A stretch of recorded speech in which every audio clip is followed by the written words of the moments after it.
Hey guys, my name is Jody.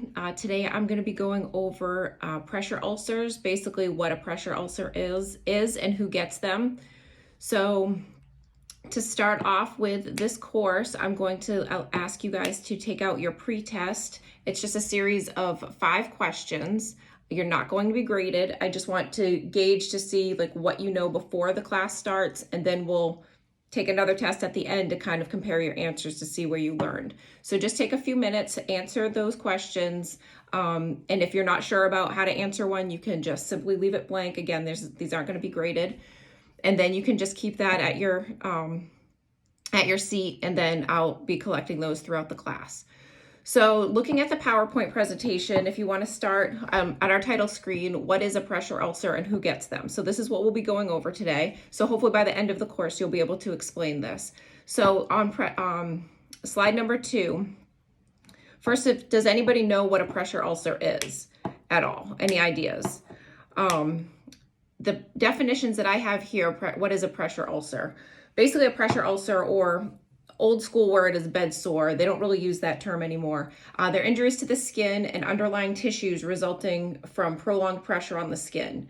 Pressure ulcers most often develop on skin that covers bony areas of the body, such as the heels, ankles, hips, and your tailbone. Another version of the definition is pressure sores are areas of damaged skin caused by staying in one position for too long. They commonly form where your bones are close to your skin, such as your ankles, back, elbows, heels, and hips. So basically, if you're bedridden, if you've been sitting in one place for too long, that's how these pressure ulcers will form. It's something that we've all felt before. You know, when you're lying in bed or sitting in one position for too long, the reason you want to move is because it feels painful, like, oh, my hip hurts or my butt hurts, or let me turn to this side. So when you are feeling like that, that's pretty much the start of a pressure ulcer. And the reason we have the pain is that way it prevents us from getting that pressure ulcer. So slide number 3, who gets a pressure ulcer? So like I just mentioned, being bedridden can cause that, being unconscious, so unable to move or unable to sense pain, or your immobility increases the risk that a pressure sore will develop. The risk increases if the person is not turned, positioned correctly, or provided with proper nutrition and skincare. So people with diabetes, circulation problems, and malnutrition are at higher risk. Most people most at risk for bed sores have medical conditions that limit their ability to change positions or cause them to spend most of their time in a bed or a chair. So, I mean, pretty much anybody can get a pressure ulcer, but these are the people that I just listed that are most at risk. And then people that don't have any sensory, that pretty much, not that they don't have sensory issues, the people that have sensory issues are the ones most at risk. So like I was saying earlier, when you feel, your pain, like your legs falling asleep or the bottom of your feet hurt from sitting or standing too long, you know to move or to get into a different position to kind of relieve that pressure. If you're unable to feel that, then you're not able to move and change positions to prevent that from happening. I think a lot of the times we might think of only unconscious people being in a bed for too long or a bit long period of time for developing pressure ulcers, but people that are even conscious or unable to move can develop them too. But so, for example, someone who is obese or is unable to sense pain, they would be at a higher risk to develop pressure ulcers. So one way we have to try to prevent pressure ulcers is the Braden scale. So there on slide number 4 is the Braden scale. And on slide number 5, we'll take a look at that. It has an example of what that looks like. So the Braden scale is a way to measure someone's risk factor of developing a pressure ulcer. So it's kind of a way to predict a pressure ulcer from forming. So then the score would be the higher the number, or the lower the number, the higher the risk is for developing a pressure ulcer. So if you were to add up all the categories again on the scale on the next slide, you would get a score. So 19 to 23 would be no risk. A score of 15 to 18 would be mild risk. 13 to 14 would be moderate risk, and less than 9 would be a severe risk. So you'd be looking at that when you're looking at patients to see what their risk is of developing a pressure ulcer. So the 6 categories on the Braden scale would be, like we talked about earlier, sensory perception. So if they are unable to feel anything, then obviously their score is going to be a little bit higher. Moisture, if they're incontinent or they're constantly sweating, or just areas that are constantly moist on their skin, because you want to keep their skin dry. Skin that is moist is more likely to break down. So that score, if their skin is constantly moist, then you would have get more of a score.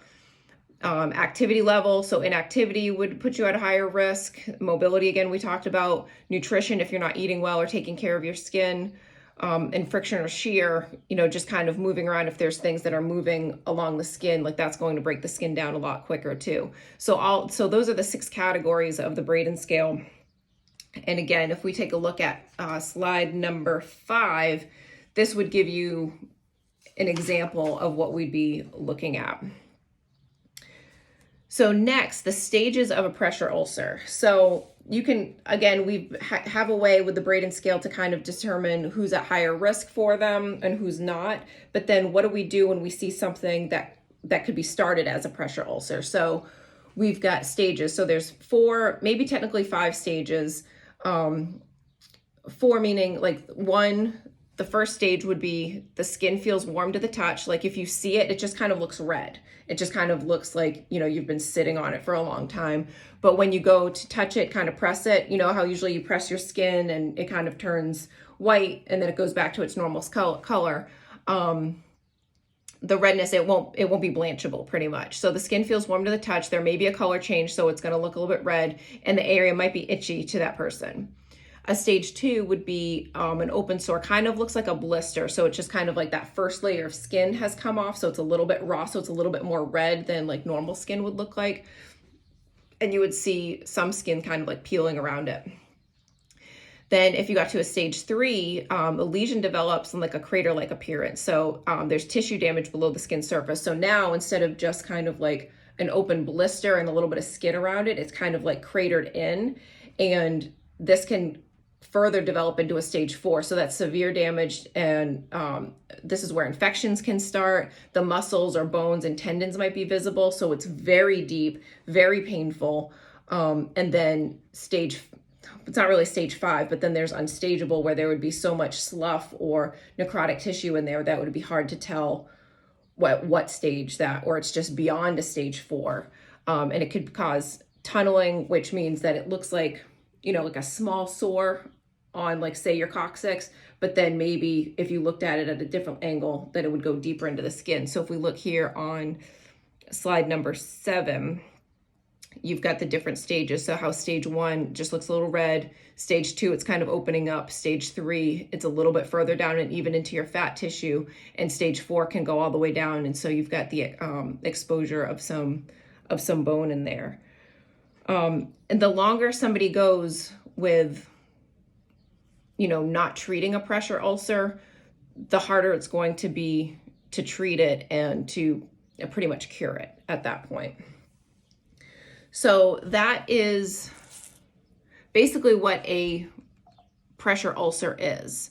So if anybody has any questions, just please let me know.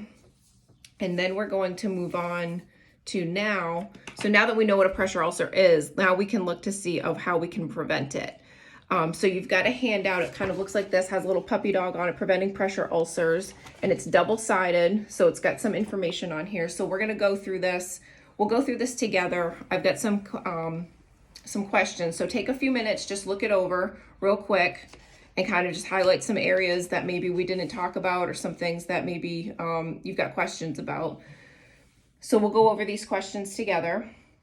So based on this information, how often should you turn while you're lying in bed, or how often should you turn your patients while they're lying in bed to prevent a pressure ulcer? And the answer would be, we've got it under how do I keep my skin healthy? That second bullet point, turn your body every 2 to 4 hours when you lie in a bed or when you sit in a chair. That would help you to prevent pressure ulcer from forming. So another question, what can you do to your skin to prevent pressure ulcers? So like we talked about in the PowerPoint, somebody, and on the Braden scale, moisture is a big component of developing a pressure ulcer. So if you wanted to prevent it, you got to keep your skin clean, dry, and even moisturized. So make sure that you're putting, after you're showering or bathing, that you're keeping your skin moist. So that way, not moist or moisturized at a healthy level. And then if you've got somebody that is incontinent, you want to change them as often as possible, so that way they're not sitting in that wet brief that's at a higher risk for skin breakdown. Okay, so our third question is, what's the first sign a pressure ulcer is forming? So what did we talk about in the PowerPoint presentation, and then what have you found on here on your handout that tells you that a pressure ulcer is forming? So you'd want to look at, so what am I looking for on the back side here, where it would be the third bullet point down. Look for red areas that do not turn white after you press down on the skin. That would be a first indication that an injury is forming on your skin. So now we did a great job on those questions. So now let's look at kind of like a little case study here. So I'm going to ask you this. So Mr. Smith broke his leg and has to sit with his leg propped up. He is depressed that he is missing out on fun activities and refuses to get out of his chair. He's been sitting in the same position for a day and a half. Is he at risk for a pressure ulcer?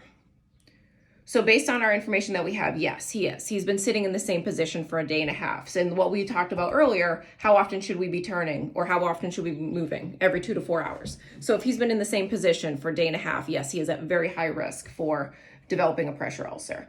And so, yes, where is he likely to develop it? So he's sitting, so he's going to be on his coccyx, so on his backside, where he's been sitting, he'll have he'll probably have some form of, a red area that doesn't blanch. And then also too, think about it on his heel, his foot that's propped up. So if he's got his heel just sitting in the same spot the whole time, that tissue isn't getting enough oxygen, so that tissue could be dying as well. So what we talked about on his butt, like his coccyx, and on his heel of the broken leg. So how could Mr. Smith prevent pressure ulcers from forming? So what could he do? He can't really move around. His leg is broken. So what could he do? Well, first of all, he could try, if he wanted to, try and just stand up every now and then, every 2 to 4 hours, like we said, and try to move him as much as he can with his broken leg.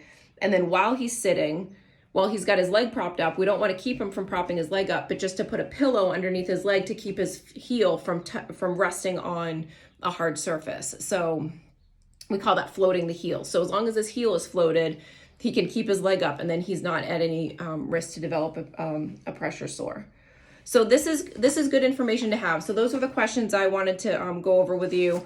Just review this when you've got time on your own. If you have any questions, feel free to let me know. So on to the next activity. You should all have a just kind of like a blank form like this. Looks like a person. You've got the front and the back. This is where we're going to identify, again, locations on the body. So this should be pretty easy. We've talked about this multiple times. So you guys all have markers with you. I've got red, green, and blue. So what I want you to do is take your, let me just see what colors we were going to do. Right here. Okay. So you've got your sheet. So using your red marker, mark areas on the body that would be affected if this patient was lying on their back for a long period of time. So think about areas if you're laying on your back, think about the areas that would be touching the bed for a long period of time, like bony areas that could develop a pressure ulcer. And just circle those with your red marker. And I'm going to do the same, and then let's compare our answers. Okay, so again, if this patient was lying on their back for a long period of time. So does everybody have the same answers here? So I've got their heels, of course, their coccyx, maybe even their elbows, depending on where they're laying. I mean, this isn't all inclusive, but for some patients, so if they're just laying on their back, that's a bony area. Your elbows, your arms would be on the side of the bed. And also the top part, kind of like your neck and your spine, where you're laying down. So those would be areas that you would, that would be susceptible. Okay, so now using your blue marker, so get your blue marker out, mark the areas on the body that would be affected if this patient was sitting in a chair for a long period of time. So just like we talked about with Mr. Smith's being with his broken leg, let's mark the areas. There might be less areas just being in a chair. And you can refer back to your other handout too if you have kind of drawn a blank here. So I just had marked on the chair, because on our handout it had somebody sitting in a like a wheelchair. I'm kind of picturing somebody sitting in a recliner a little bit more comfortable, but still, you can still develop a pressure ulcer even on something that's comfortable. So I just circled the coccyx. And finally, using your green marker, mark the areas on the body that would be affected if this patient was incontinent and had a wet brief on for a long period of time. So remember, we talked about moisture. We wanted to keep the skin dry and from excessive moisture. So let's mark the areas on this person with your green marker of where they would be most susceptible of developing some type of pressure ulcer. And I've got both the front and the back there, you know, an area where you would be wearing a brief, and if you were sitting in that brief for a long period of time, what part of the skin would be marked. So you guys did a great job with that. I told you it would be easy after we've already covered all this information. So now that pretty much wraps up all our pressure ulcer information. So now I want you to take your post-test, very similar to what we did with the pre-test, same questions. Now I want you to answer those same 5 questions. Let's look at them together. Take a few minutes, but you've got what is a pressure ulcer, who gets a pressure ulcer, where are pressure ulcers formed on the body, what are some things that make someone more susceptible to getting a pressure ulcer, and then what are some ways to prevent pressure ulcers from forming. So take a couple minutes and fill those out. You can refer to, actually, just from your own brain. Again, if you don't know the answer, just leave it blank. This is going to help me to see what you learned and what could be more useful for me to teaching further, and the next time, not further. So number 1, what is a pressure ulcer? So like we said, a pressure ulcer is an injury to the skin. So number 2, who gets a pressure ulcer? People who lay in one position for too long, they don't move, and that's what causes the pressure ulcer to form, is what we would say who gets it. So pretty much anybody is susceptible, and we would use the Braden scale to determine who's at most risk. Number 3, where are pressure ulcers formed on the body? So like we discussed and how we circled on here, so if we were talking mainly about bony areas, so bony areas such as the heels, the coccyx, your knees, you know, if you're laying on your side and you had your knees touching each other, your shoulders, your elbows, and any place that the bone is close to the skin. I would also accept the answer if we were talking about how we just circled on here with our green marker, places that had a lot of moisture. So if somebody was incontinent and had to wear briefs and they were kind of sitting in a moisture-ridden area. Number 4, what are some things that make someone more susceptible to getting a pressure ulcer? So again, we've already talked about this. So having decreased sensory perception, so they're unable to feel, oh, this hurts, let me move into a different position. Those people, somebody with constantly moist skin, like we've talked about it more than once, being in bed or wheelchair bound. So somebody that, you know, kind of has to stay in the same position all the time, and if they're not moving, so that would make somebody more susceptible to getting a pressure ulcer. And then finally, what are some ways to prevent pressure ulcers from forming? So we've talked about frequent turning in bed, so every 2 to 4 hours, repositioning when sitting or lying for long periods of time, and keeping your skin dry. So those would all be answers that would be acceptable. Again, these are not for grades. This is just to see how much you learned from the beginning of class to the end of the class. So hopefully you've compared those and there's been something in there that you've learned. If anybody still has anything that's unclear, please let me know. And the final thing that's going to help me as a teacher is the evaluation form. I don't have that printed out, but if you guys could fill that out and just let me know which part of this class you felt was helpful, what could have improvements, what you liked, what you didn't like, something that maybe I made confusing, just fill out the evaluation form. That's going to help me to determine what I should keep in this class and what I could do to improve to make the class a little bit more effective. And again, you guys have my contact info, so if you have any questions after we leave here today, feel free to contact me. And thank you so much for participating and being a great group.